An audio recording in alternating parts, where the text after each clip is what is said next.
పత్రిక 3వ అధ్యాయం 3వ వచనంలో మనం చదువుతున్నటువంటి మాట ఏంటో తెలుసా? ఓ అవివేకులైన గలతీలారా, మీరింత అవివేకులవుతిరా. మొదట ఆత్మానుసారముగా ఆరంభించి ఇప్పుడు శరీరానుసారముగా పరిపూర్ణులవుదురా. దేవునికి స్తోత్రం. గలతీ సంఘముతో అపొస్తలుడైన పౌలు గారు చెప్తున్నటువంటి మాట దేవుని యొక్క వాక్యంలో మనం చూసినట్లయితే, గలతీ సంఘం అంట మొదట దేవుని దగ్గరికి వచ్చినప్పుడు, దేవుని నమ్ముకున్నప్పుడు వారు ఎలా ప్రారంభించాలంటే ఆత్మానుసారంగా క్రైస్తవ జీవితాన్ని ప్రారంభించాలి.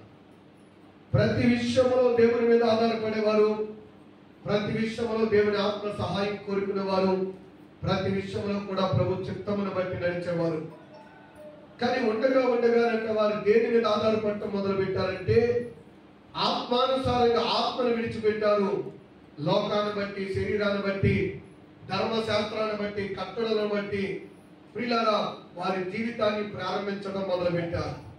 అపొస్తలుడైన పౌలు అంటాడు, మొదట నీ ఏర్పాటు ఏంటి, మొదట నీ స్థానం ఏంటి, మొదట నీ గురేంటి, ఇప్పుడు నువ్వు ఎలా బతుకుతున్నావు, ఇప్పుడు ఏ గమ్యంలో చేరుతున్నావు, మొదట నువ్వు ఎలా బతకాలనుకున్నావు దేవుని కొరకు. మొదట దినాలలో ప్రభు దగ్గరికి వచ్చినప్పుడు దేవుడు అక్కడుంటే నాకు చాలు, ఈ లోకంలో ఏదీ నాకు అవసరం లేదన్నావు. ప్రభు కోసం చావు రేవో తేల్చుకుంటానన్నావు. దేవుని కోసం దేవుడిచ్చే బహుమానం ఉంటే చాలు, నాకు ఏమి వద్దన్న వాళ్ళు చాలా మంది ఉన్నారు. కానీ అదే బిడ్డలు ఈ రోజున దేవుడి కంటే లోకంలో మా వాళ్ళు ఏమన్నా అనుకుంటారేమో, జనం ఏమన్నా అనుకుంటారేమో, చుట్టాలు ఏమన్నా అనుకుంటారేమో, స్నేహితులు ఏమన్నా అనుకుంటారేమో అని మనుషుల కోసము బ్రతికేటువంటి క్రైస్తవులు చాలా మంది ఉన్నారు.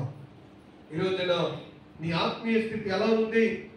మొదటగా దేవుని దగ్గరికి వచ్చినప్పుడు ఏ కష్ట అయితే ఉందో, ఏ ప్రార్థన అయితే ఉందో, ఏ విజ్ఞాపన అయితే ఉందో, దేవుని కొరకు ఎలా బ్రతకాలనుకున్నావో ఇప్పుడు కూడా నీకు అదే బ్రతక, ఇప్పుడు కూడా అదే ఆలోచన ఉందా? ఇప్పుడు కూడా దేవుని కొరకు అలా పరిగెత్తాలనే మనసు కలిగి ఉన్నావా? లేకపోతే చల్లారిపోయిన వ్యక్తిగా ఏదో నామకంత ఆరాధనకు, నామకంత ప్రార్థనకు, నామకంతగా దేవుని మందిరానికి అవకాశం ఉన్నప్పుడు అలా ఎల్లి కూర్చుని వచ్చే వ్యక్తి అయితే అంటున్నాడు, మొదట స్థితిని మర్చిపోకు, ఆత్మీయ స్థితిని మర్చిపోకు.